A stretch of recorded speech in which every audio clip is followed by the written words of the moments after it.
بسم اللہ الرحمن الرحیم۔ السلام علیکم ورحمۃ اللہ وبرکاتہ۔ امید ہے کہ تمام طلبہ و طالبات خیریت سے ہوں گے۔ اللہ تعالیٰ تمام طلبہ و طالبات کو کامیابی عطا فرمائے، صحت میں اور علم و عمل میں برکت عطا فرمائے۔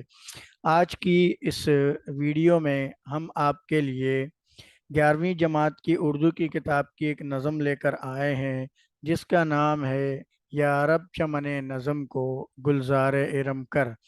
اس کے شاعر ہیں میر انیس۔ تعارف شاعر آپ کے سامنے ہے۔ میر ببر علی نام، انیس تخلص، فیض آباد ہندوستان کے سید گھرانے میں پیدا ہوئے۔ آپ حضرت امام موسیٰ کاظم رحمۃ اللہ علیہ کی اولادوں میں سے تھے۔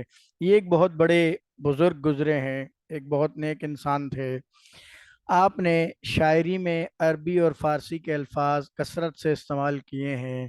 انیس نے ہزاروں نوحے اور بہت سے سلام تحریر کیے۔ آپ نے واقعہ کربلا کو اپنے اشعار میں نہایت کمال سے منظر نگاری، کردار نگاری اور مکالمہ نگاری کی صورت میں پیش کیا۔ لکھنؤ میں انتقال ہوا۔ انتقال کی خبر سنتے ہی لوگوں کا ہجوم ان کے گھر امڈ آیا۔ ان کی تدفین گھر میں ہی ہوئی۔ مرثیہ نگاری کی تاریخ میں ان کا نام ہمیشہ زندہ رہے گا۔ مرکزی خیال ہے اس نظم یا رب چمن نظم کو گلزار ارم کر کا۔ اس نظم میں شاعر میر انیس اللہ تبارک و تعالی سے اپنی شاعری کے فن کی معراج مانگ رہے ہیں۔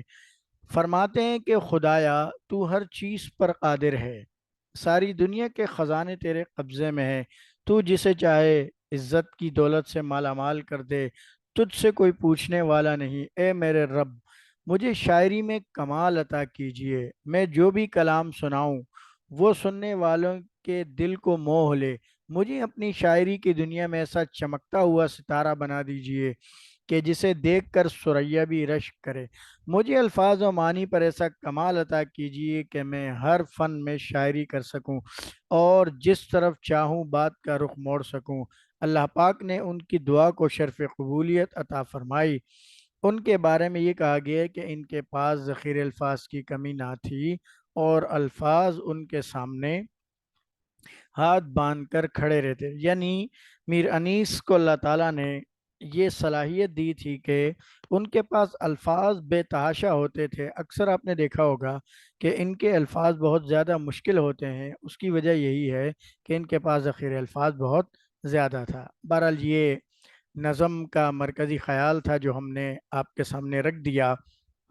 امید کرتے ہیں کہ آپ ضرور اس سے فائدہ اٹھائیں گے اور دوسروں کے ساتھ بھی ضرور شیئر کریں گے۔ چینل کو سبسکرائب ضرور کریں تاکہ آپ کو اگلی ویڈیو آسانی سے مل سکے۔ اگلی ویڈیو تک کے لیے اجازت دیجیے، دعاؤں میں یاد رکھیے گا۔ اللہ حافظ۔